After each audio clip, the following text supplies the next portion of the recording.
Hey, Guy here. My lovely guest today is Gail Brenner, PhD. She is a psychologist, author, speaker, and a lover of truth, which is right up my alley. She is an expert in healing from early trauma herself and brings to this work years of experience with individuals and groups.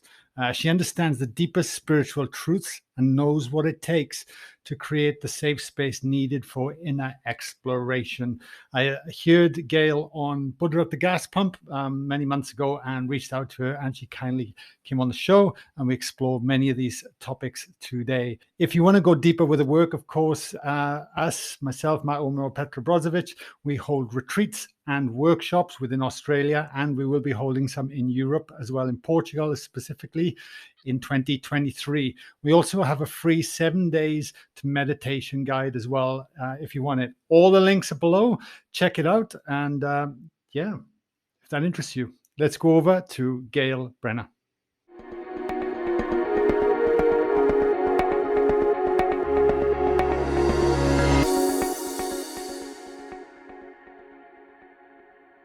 Gail, welcome to the podcast. Thank you. Very happy to be here. I love to start the conversation with, if you were at a intimate dinner party or you sat on a bus that took next to a complete stranger somewhere and they asked you what you did for a living these days, what would you say? It's a hard one, actually. It's an interesting place to start. So I'm trained as a clinical psychologist and I'm licensed in California in the US. But I don't consider myself to be a typical psychologist at all. So probably if we're going to give it a label, it would be non-dual therapist. Wow. Okay. Mm-hmm. And I'm intrigued as well. Then what would you say a typical psychologist would do? And what is it that you do differently, even though you've got that degree and background in that work? Mm-hmm. Well, as the beginning answer to that, in my own journey, I was in probably at least 15 years of psychotherapy in my 20s and 30s that, at looking back, I feel did very little to help me feel better and answer the questions that I was holding. So I got what, you might call conventional psychotherapy, but I just didn't find it helpful. And I think, from having done this work now a long time, the crux of it is the story. Like if you're in typical psychology, as I understand it and hear about it, there's a movement to help improve the story and certainly to help someone feel better, but the identity doesn't really change of the person. That there's an attempt to make them feel better or think better about things that have happened or change thoughts or whatever. But my passion really is to look more deeply into the nature of experience, to really untangle everything so that we can really see what's going on when someone has a problem of some kind. Yeah, got it. And I'm curious, and I'm always curious when I chat to people on the podcast about your own journey. And you spoke about going in and out of that therapy through your 20s and 30s. What were the challenges that you were facing then that led you to look into that work in the first place? Well, I was somewhat functional. I was in graduate school and was able to, do what was needed there. My relationships were pretty much a mess, all of them. There was a lot of stress in the family. And there was just a general sense of unhappiness that I was carrying constantly. And I kept saying to myself, there has to be more. This can't be how life is. There has to be something else. And that's what kept me going. I kept searching, from therapy, because that's really the only thing I knew at the time. And then eventually I started meditating, and that was really a big turning point for me in my journey. Yeah. Well, and I can so relate, because I spent my 20s with this undertone of sadness in me that I couldn't never even put words to. It was just like a default way of being, even though I was outwardly quite positive, but there was always this feeling behind it. And I'm curious, from your journey then, where do you think that stemmed from for you? And Mhm. and why was meditation then the gateway in? Like how did you learn to meditate? What did you do? What kind Mhm. of There's two questions there. I'll Yeah. stop talking, but I'll split there. Yeah.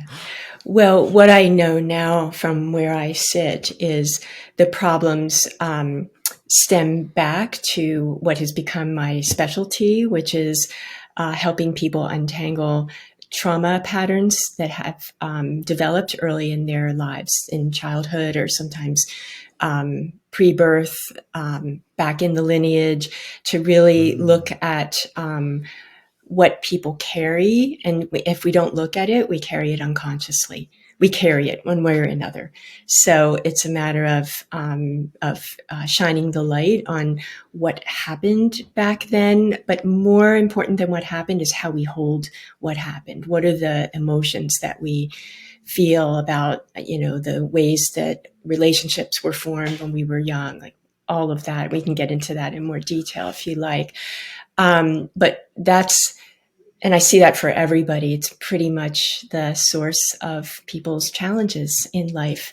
And then it's a beautiful work and possibility to be able to learn little by little. It's a lot, to do, but just possible to take a look at it and understand it better and have compassion for what happened, mm, and begin to integrate the parts of ourselves that we had to push away because they were too uncomfortable or we didn't have the safety to experience them.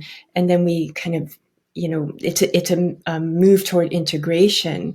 But if that doesn't happen, there's this kind of split and fragmentation that we feel, which is the source of, I think, my unhappiness and what you were describing as your underlying unhappiness. There's something there that needs to be explored.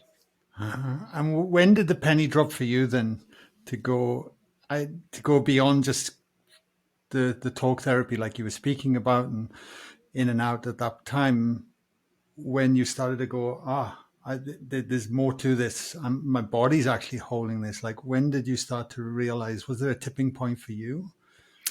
There wasn't a moment for that. I've had lots of turning point moments, but not necessarily for that. I just kind of, started reading about Buddhism and meditation. And then one day I said to myself, you're going to have to sit down on the cushion and actually stop reading about it and meditate. Huh. And then I became associated with a meditation center in Northern California where I was living at the time, and started doing retreats. And that's what really started to change things for me. And the thing that really made a difference was observing my experience, like just sitting. And this was Vipassana meditation. And so it's just observing thoughts, feelings, Mm. sensations, experience coming and going. And just sitting in silence for a day or a weekend or 10 days or whatever, just watching what happened. That's when the penny dropped, actually. Like, oh, no wonder I'm so unhappy. All of this stuff was going on that I had no idea was there, like feelings and frustrations and lack of forgiveness and just so much, and critical thinking, a lot of that, like self-critical and judgmental of others. And I had no clue before that Huh. all of that had been going on and was driving me. So it started to become really clear why I was so unhappy. Yeah, got it. And I'm curious because Vipassana has come up in conversation a few times here and sitting in the 10 days of silence. How did you find that the first time you did it? Because I'm always curious because it can be terrifying. People can, because I'd like to dig into how you identify what is trauma as well in a moment. But for your Mhm. own journey, um, going there for the first time, we can be so terrified of the thought of being in silence, the thought of being removed from all our comforts and technology, the thought of facing something that might feel 10 times bigger than what it actually is, but we impose obviously our perception upon it. I mean, what was your experience like the first time you did it and leading up to I it and through it? actually, I actually didn't have a lot of fear. I've had a lot of fear about a lot of other things, but about that inner exploration, like as soon as I realized, oh, there's something here that needs to be explored, I had a fire for it. And pretty much from the beginning of that part of my exploration, I would have gone anywhere in my like I was never afraid of feelings or afraid of, what I might discover, or some people have a fear of losing control, or I never had that. I was just on fire to know, to understand, to know, to be conscious, to live in a grounded way, to make sense. Because this investigation really helped me and helps me to this day make sense of a relationship, a frustration, like of some friction or confusion.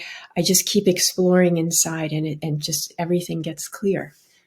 So once I got that that's what was going on, I really didn't have fear. Yeah, and then you went for it. So how would you identify then trauma? Like, and you mentioned as well, obviously our childhood experiences. You even mentioned pre-birth experiences, lineage, as well. I'm curious to know, how would you encapsulate then trauma, and does it matter what kind of trauma it is? We quite often put levels of degree, like especially if it sounds very heavy, the cases, but just compared to somebody else, I'd love to hear your thoughts on all of that. Yeah. I mean, it's a big word. It's also a buzzword in this day and age. But it's really used. Trauma informed is a phrase that's sometimes used that I really like a trauma informed view of yourself, a trauma informed view of relationships or work environments or communities. And then bigger, globally, like big issues like global warming and that kind of thing. A trauma informed view is just super useful. And it has to do with the parts of ourselves that feel stuck and maybe frozen or numb, where we shut down and we have to split ourselves in order to survive. So a simple example would be like a child, an infant, let's say 3-month-old, in the crib screaming for mom because of hunger or discomfort or whatever, and no one comes. And not that that's, that happens in the best of families sometimes. So there's no blame here, but just as an example. So what happens to that child in that situation? There's all of this distress. And then what do you do with it? You just keep being distressed, doesn't get the support that's needed. So the feelings might shut down or go out of awareness, or go in the body and start eating away at the tissues, or, different things can happen when we don't have that free flow of support and safety to be able to process through the things that happen when they happen. So if there's not a lack of safety early on in our lives, we come up with strategies like we start people pleasing. This will be later on in the childhood, people pleasing in order to get what we need. And as soon as those or perfectionism is another one, or we go into fear and in our heads, and we're just trying to constantly figure everything out. These are strategies that we come up with that are really useful at the time. They make complete sense. But they separate us from our whole being and from our hearts and from our groundedness, and that's the source of a lot of distress for people. Yeah, right. So I'm always fascinated thinking of everyone listening to this in mind then. So is it possible then that something that could happen to you at 3 months old, unintentionally, very normal? I mean, I look at the life, it's pretty challenging at the best of times, no matter, like I got a 2-year-old and we do our best, but there's so much, it's like constant, right? Yeah. So then if something happens to you at 3 months old, whatever that might be, a traumatic moment that obviously you at 3 months old, you've got no analytical mind, you've got no concept of actually what's going on, the body internalizes it. Then at some level, as you grow, from that feeling or from what the body's holding, you then form a story around it or a personality trait from that becomes your behavior, basically. Yeah. Well, and you're unaware of it, or if there's an isolated incident like that, and in the context of a pretty parents who are pretty present with the child, there may not be that much of an effect of that. And, but when situations are chronic and when there's abuse and when there's a parent with addiction or there's domestic violence in the family or, or it can be there's a divorce that's not handled well.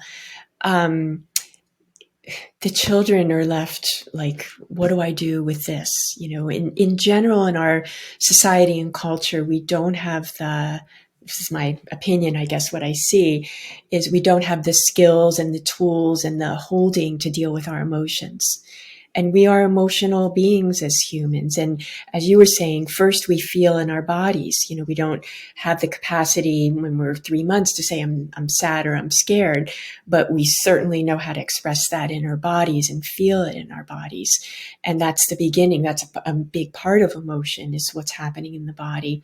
So the healing, the reintegration, the medicine for these experiences that happen is to learn the skills and be able to go to those hard places for some people, emotional places, and little by little, it's certainly not something that happens overnight, bring those emotions that are frozen back in time into the light of consciousness, of conscious awareness, of heart and compassion and, holding, to be able to examine, feel, integrate, have that, weave that back into who we are. It's a reclaiming of who we are. Reclaiming back to that truth, right? Exactly. Yeah. It's like I look at my daughter, I use her often as an example. When I see her, she's just so innocent and just so true to herself. And, right. We had her in stitches laughing earlier over the silliest things, and it's just beautiful to witness and be around. And you realize how much, as an adult, you can easily impose your beliefs and the structure into her unknowingly as well. Right. It's quite mind-blowing, really. And that's why for parents, it's really useful, I want to say essential, to look at your own trauma and patterns so that you know what you're bringing or how you're, handling situations. Yeah, I couldn't agree any more. I'm so grateful I had Ava a little bit later in life where I dealt with a lot of my own shit, to be honest. At some level, there's pros and cons, I have no doubt. But so with that in mind then, and, you talked about bringing awareness, conscious awareness to those aspects of yourself, those frozen parts, like you say, and I love that terminology. Then looking at a deeper level, then, do you, because living on Earth, like I mentioned, you can't get away from the challenges. Like it's a pretty, challenging place on times, and we're all going to take on certain amounts at certain times. But there always seems to be this point where we want to lean into this more. We like live it quite unconsciously a while, and you could say the soul is waking up, or it becomes a spiritual awakening, or there's that moment. What are your thoughts around that kind of metamorphosis? How would you interpret that from your experience of going through your own journey through, studying Buddhism, and how does that look? I think people don't know. It varies. I mean, some people have had some sense of an awakening or something spiritual early on in life. That didn't happen for me, but and there's a sense that there's something more. I think what happens is people who are holding a lot of trauma and not satisfied with how their relationships are going or feel out of touch with their truth, they just, when there's grace operating, they keep looking and searching and trying to find whatever it is that's going to bring the healing for them. And like the people that I work with, they just, I don't know, it's like grace that we find each other, and there's the healing that can happen then. I think people with a lot of trauma, they're all over the map. Some people keep searching, some people give up, some people just don't know what to do and keep playing out their patterns. But that's why like a podcast like this is super useful, because this, to get out into the world as much as possible, that there's this trauma informed way of looking at pretty much everything, so that healing becomes possible then. Yeah. Okay. And then, yeah, no, I truly believe podcasts like this, like I said to you off air, they certainly changed my life from that. Yeah. So I'm debating which way to go here, but I've got your one of your books that caught my eye about suffering is optional. Then, and at first glance, how would you define then suffering, and why would it be optional? Okay. So suffering, I think we've been talking about suffering. We feel badly. We just aren't happy in life. We struggle with things. We feel a lot of emotions and don't know what to do with them, or we feel no emotions and that doesn't feel right either. Or we're stuck in stories of what happened in the past and they keep looping around in our minds.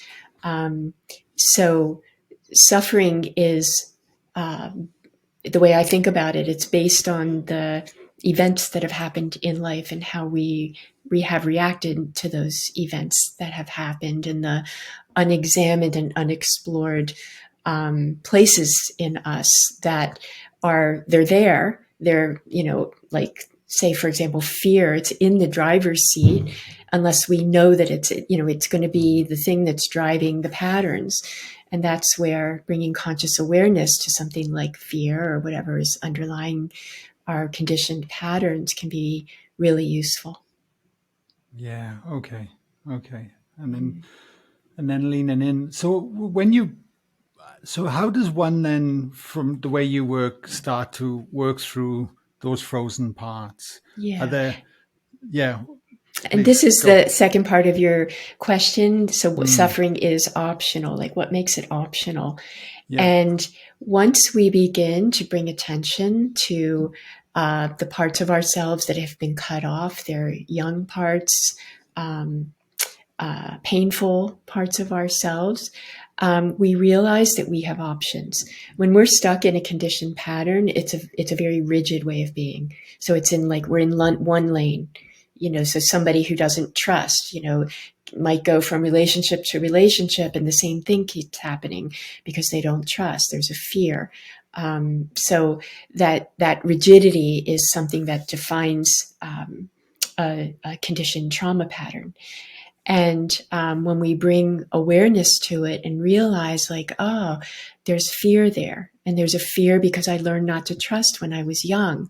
And we learn how to take care of those parts of ourselves, like feeling the emotions and having compassion for that, and recognizing that maybe having certain emotions led to a lack of trust or whatever is the pattern that the person is playing out.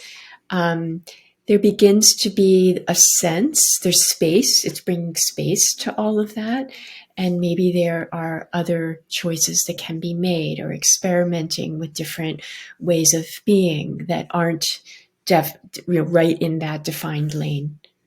So it brings this spaciousness and possibility and potential to something that before felt very rigid and confusing and defining, but not comforting. Yeah. Okay. And have you found then on your own journey, or even working with clients, as you bring awareness, so let's use fear as the example. And obviously, if we feel fear and we're imposing that upon any situation, we're going to create thoughts that are going to contribute to the fear as well. Yeah. And creating that space. Have you found like there's like a catalyst for change where all that starts to move? Like as in a breakdown, a breakthrough, or do you think it's more just a very subtle, gradual approach that you bring in daily life, and then it just one day you kind of wake up and go, oh, I don't feel fearful in this moment? Yeah, I think it's both. I think that kind of putting one step in front of the other and just keep walking the path is really useful. And along that path, sometimes there are insights. So I'll share one from my own experiences. I there was a time when I would wake up every morning with this, like, as soon as I would, be aware that I was awake, there would be this feeling of dread, this like heavy feeling that would come over me, like, oh, another day. And it was this, ugh, how am I going to trudge through the day? And I realized this is when I was, I'd been meditating quite a while at that point, and I was aware, like, okay, here's a feeling. And I'm noticing that feeling comes pretty much every morning. And so I began to just feel it, just, okay, it's here. And if it's here, we have two choices. One is to resist it and push it away, or to welcome it in and actually let it be present. So I opened space. I just kind of laid there in bed and just, I like hand on heart, hand on belly, and just feel the feeling and let it feel how it is in my body, not so much in the story. So when we get stuck in the story of a feeling, that's what makes the feeling even more stuck. But to feel it in the body is what begins to create the movement of it. So I would just give some time, just feeling, like allowing it, not pushing it away, not trying to fix it, not trying to really do anything with it. And then I went on my day. And then months later, I realized that I hadn't had that feeling in a long time. So it kind of like crept up on me, that it just kind of relaxed or softened or, fell apart.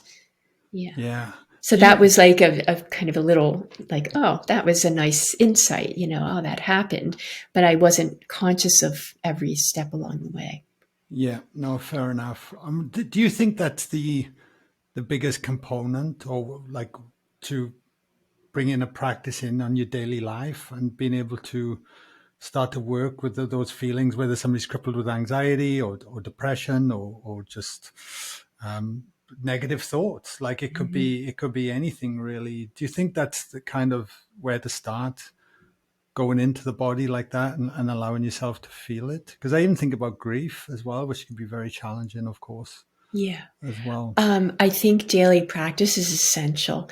And whether it's meditation practice or just stopping several times during the day, taking a breath, like when you realize you're caught up in some emotion, just taking a breath and doing a reset.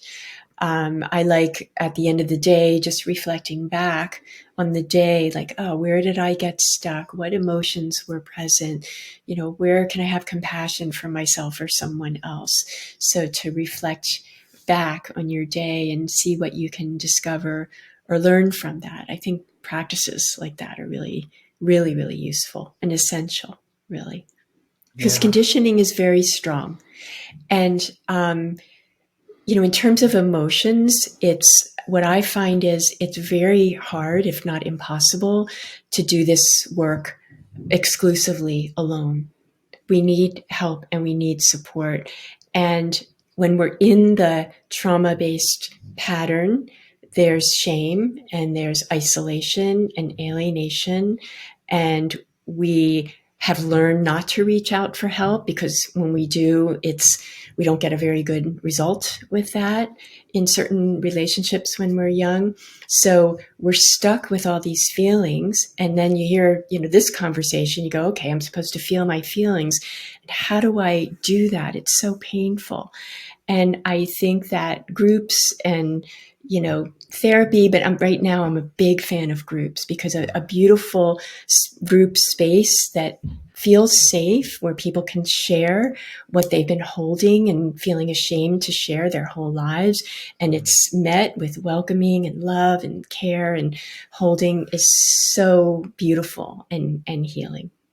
Yeah, I couldn't agree more. We hold group spaces here in Australia, and sometimes together for 3 or even 5 nights, and it never ceases to amaze me that strangers coming together feel like they know each other or connected more than people they've known their entire life in some ways, and they're like, how is this even possible? I've just met you, and it's just at a deeper level. And it from is that. a deeper level.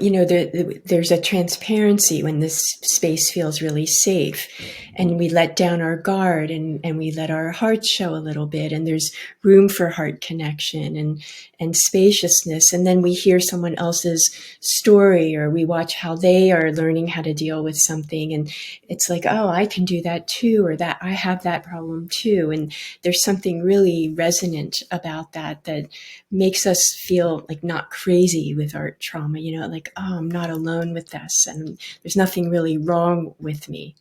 Mm, I think people hold that identity if there's something wrong with me. yes. And you mentioned as well, obviously you love holding your heart. You speak of compassion, and you speak of truth as Mm-hmm. well. Yeah. And how much do you think those components are? Because what I've found is that we can live so much in our heads, we can be completely disconnected from our heart or any kind of information or wisdom that the body is holding and building that relationship back. So I'm intrigued to know what your thoughts are on those, the heart, the compassion, the truth aspect. I think we need to learn it. I Mm, one time, it was a while ago, I saw a client and she had no idea what I was talking about when I mentioned being compassionate to yourself. And then she lit up and she goes, "Oh, you want me to treat myself the way I treat my dog?" It's like, yeah, that's it. She got it. She got it. So, um, yeah, we need to learn. I think just in general, we don't learn the skills that we need to be able to meet our own experience. And it's really useful to be in spaces that are supportive and in some ways educational so that we know what to do and we don't feel caught off guard when difficult things happen. I'm thinking about in relationship when things hmm are difficult. And, if they're difficult, there's something that's been triggered. And there might also be in us, and there also might be something triggered in the other. In fact, that's very likely. And to understand, like, oh, okay, we're in a hard place. We're both triggered. This is just hard. Let's take a moment. Let's tone things down if the energy is revving up. Let's see if we can find a new way to meet each other that's more heart based and not so much a reflection of our trauma patterns and an expression of those. I was going to say relationships is probably a great place to dig into right now as well, because um, they can be challenging, Yeah. especially if you have different views. Or what about if the case is one wants to lean into more of the heart and get beyond the patterns to get back to what's actually going on here, as opposed to my interpretation of what's going on. Mm-hmm. But then you have a partner, or so it could be even a work relationship. It could, I Mm-hmm. mean, this could come for so many things. That is just not wanting to be any part of that. It's just like, I don't know how to handle my emotions. I don't know how to communicate. So I'm just going to shut down. Yeah. Yeah, and that's a trauma response, to shut Yeah. down. And then what people learn, and I see this all the time in people, is this capacity to stay present. To recognize when we have a lot of experience working with our own trauma patterns, we can see them when they arise. And then we can take a moment to take care of them inside so that they're not leaked out into the relational space, so that we can know more deeply what's happening within ourselves and then maybe be able to stay calm or make a compassionate response of some kind or ask a question rather than attacking. Or, that's when options open, when we can take care of ourselves in those situations with compassion and have compassion for the other. Yeah. So if your partner is triggering you and there's something that's just like, why is that person always annoying? Why do they always do this? What is going on there? Then the best place to start is back with ourselves. Well, why are we Absolutely. Yeah. doing that? What's just gotten triggered in me? Hmm. I'm frustrated. I'm sad. If you're trying to change someone else, what you're really trying to do is fix your own feeling. because there's something in you that feels uncomfortable.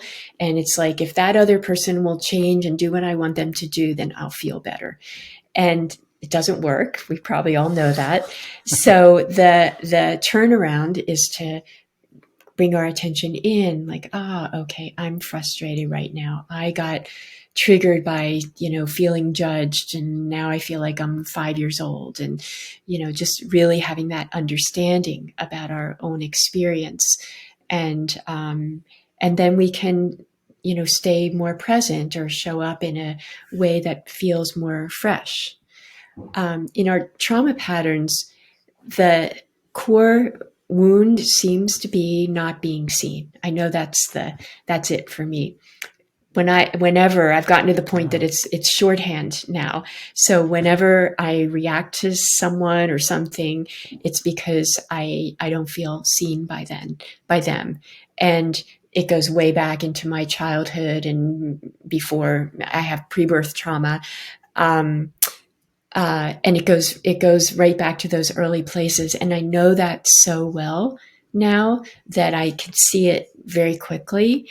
And it becomes not so much a problem. I can stay present with myself and also with the other when that happens.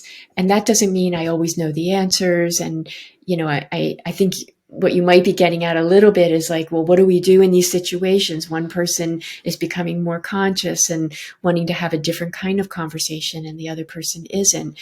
I mean, these are difficult situations, but the thing that we can actually work on is ourselves and what comes up in us, and to recognize our own stories and our own judgments. And when those are running and we're caught in that and we're attached to certain outcomes, and, when we can recognize all of that and kind of tone it down and unwind it and unpack it and just take a breath and come back to ourselves, there's a lot more possibility available then. Yeah. To me, that feels like that's where the true practice and the growth is to be hard, when we're in the thick of it in our daily lives. Yes. Because quite often I find that, and I was very guilty of this early on, as I was chasing experiences, but by leaning into this work more passionately, but then I was allowing to bypass the very things that I needed to deal with in my day-to-day life, and it was actually becoming a distraction, not a digging into the here and now. And some of us, are, at different points in time, we engage in what we call spiritual bypass, which means that maybe there's been some awakening experience or some openness or some understanding, and using that to escape or avoid the humanness. And, the way I look at it, it sounds like you as well, is like we need to bring in our humanness and honor it and we're human. We are, nothing and everything and universal love and all of that. That's true. And we're here living a human life, and that needs to be honored and included. Yeah. How would you summarize what it is to be human then? At the end of the day, because we're always hearing these words: consciousness, awareness, divine self, human being. Yeah. It's like there's so many thoughts and interpretations, or even disconnection from many of these things. How do you look at it all from your experience? I don't know how I would define humanness, but I do know how to live it. And, there are different ways to live it. I mean, we're there's a certain sense in which we're humans, and some of us live most according to our conditioning. And that's when our human life feels off and anxious and, disjointed and unhappy. And, that is a human life.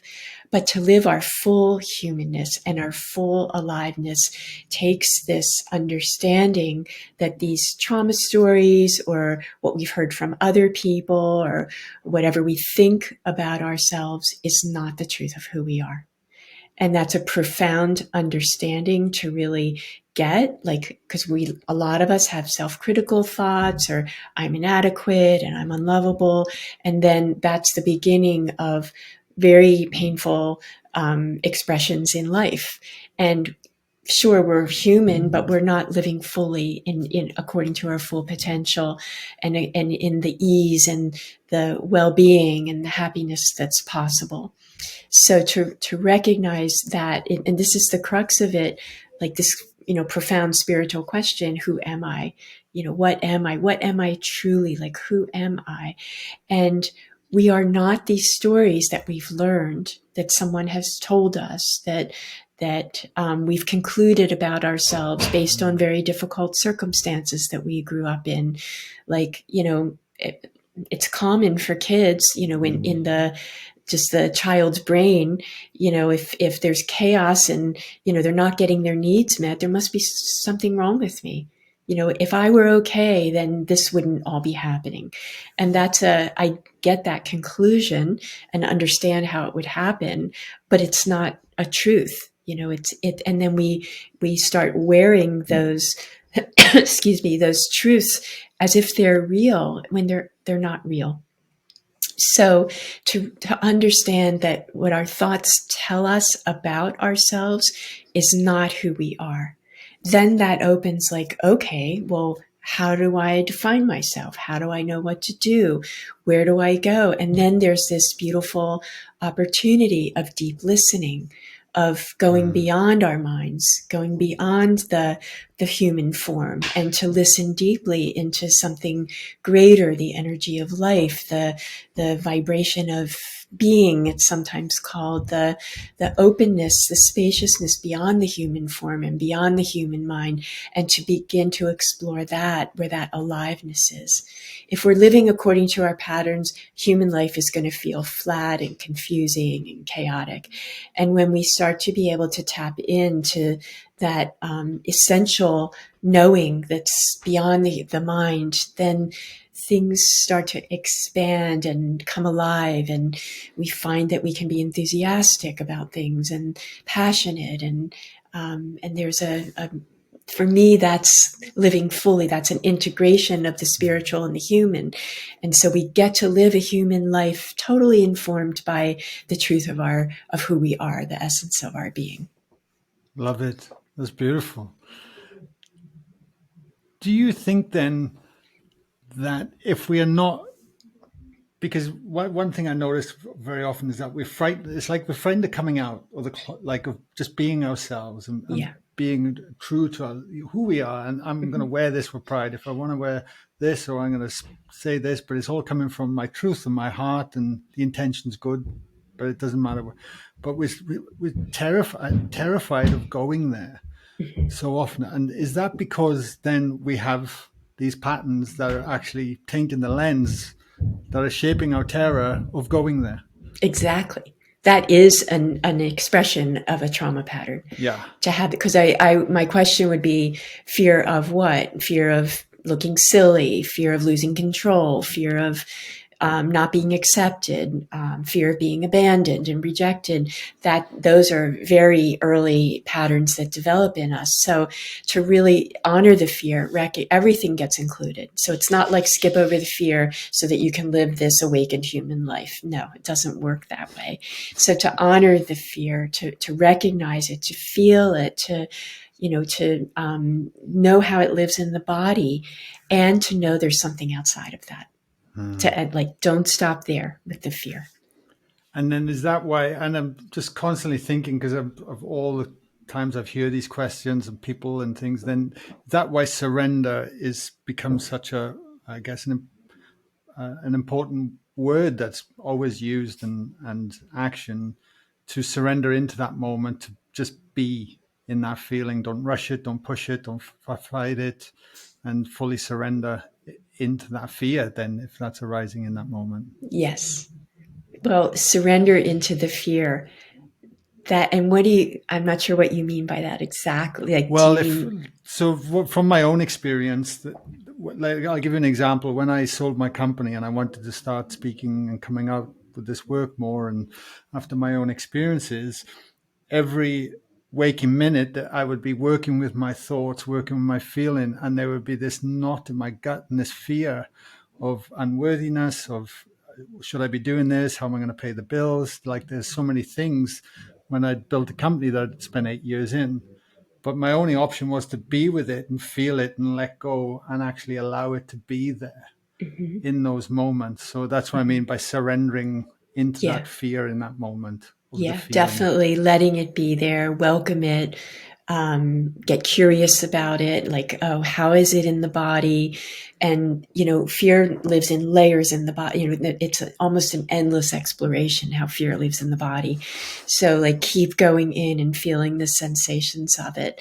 And the ultimate understanding around fear, or really any emotion, is it's just sensation. If we let the story go and and that's a big thing to just say, I don't mean to be, blithe about that, but just let the story be and feel the sensations and let those just be here, as you were saying so beautifully. And then you realize, oh, well, what is fear then? It's just sensation, and it might be strong sensation, and that's okay. But is that the thing that has to rule my life?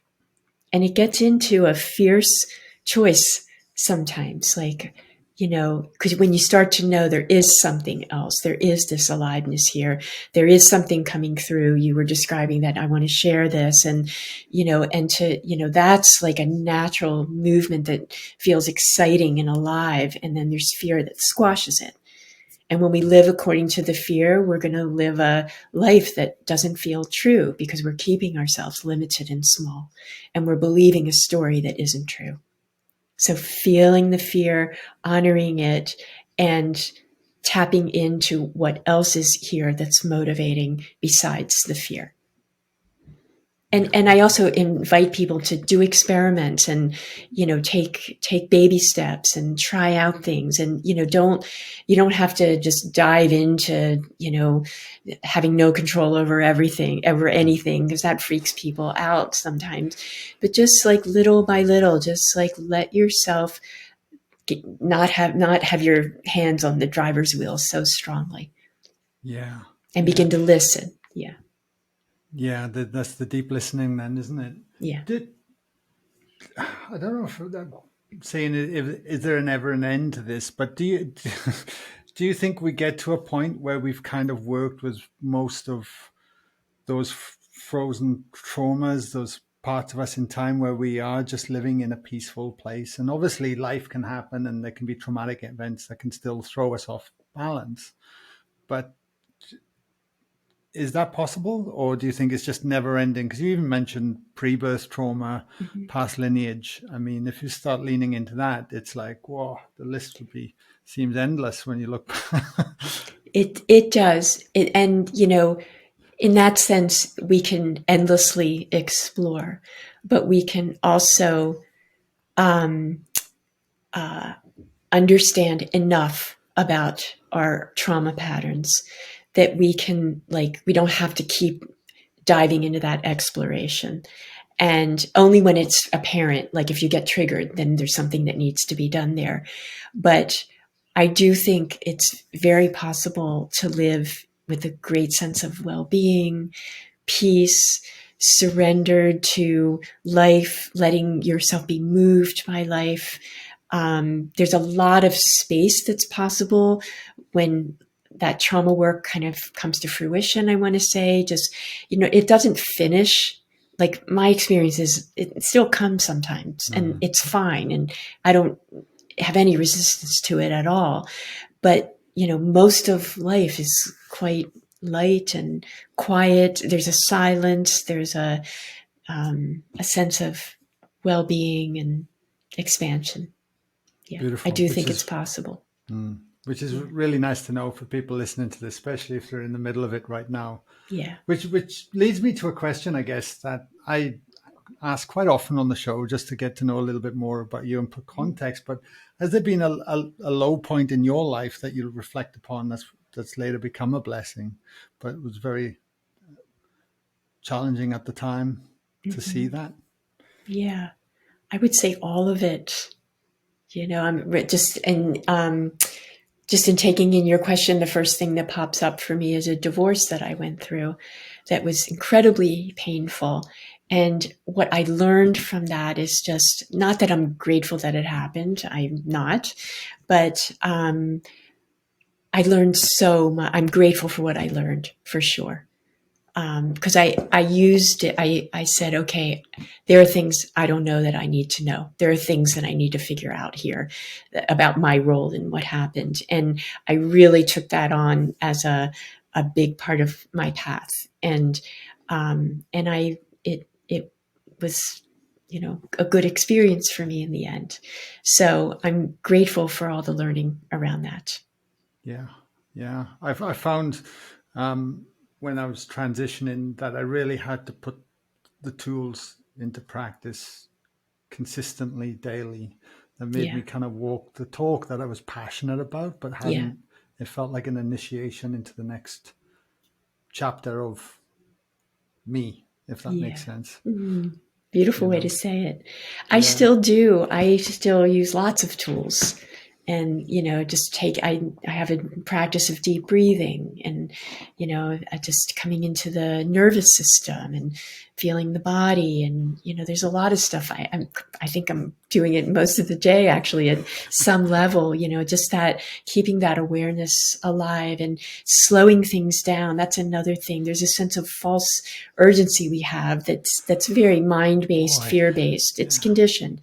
And to question, like, is this really urgent? Do I need to take care of this? Do I need to, and then there's this slowing down that can happen, and then the letting go and the calming and the surrender, and then the resting in this and the listening that's possible and receiving what's given. Yeah, I hear you. It's like sometimes I feel like I got 10,000 emails in my inbox because, like, oh, I'll just, it doesn't need to get done now. I can do that Yeah. tomorrow. Otherwise, I'm going to stress myself out. And next Mm, thing you know, they collect up. But exactly. Yeah. on that note, then, before we wrap things up, it'd be Yeah. great to know, what do you have any kind of, you mentioned tools and little things of practice, is there anything that you do religiously daily, or are there just bits and bobs that you pull in?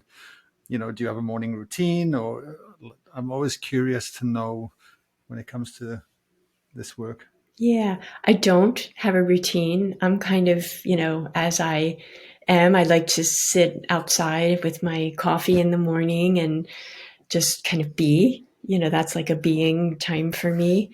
Um, uh, yeah, I don't have anything routine that I do, but I have lots of things that I um, do is not the right word that kind of arise in me um, to practice. Or yeah. Yeah. And breath and checking in the body are a couple of them. Yeah.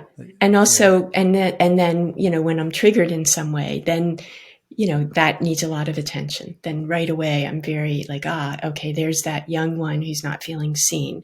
And then I go right to that and bring compassion there and holding. Yeah. And also my work, I run a weekly group, that addresses these topics that we're talking about here.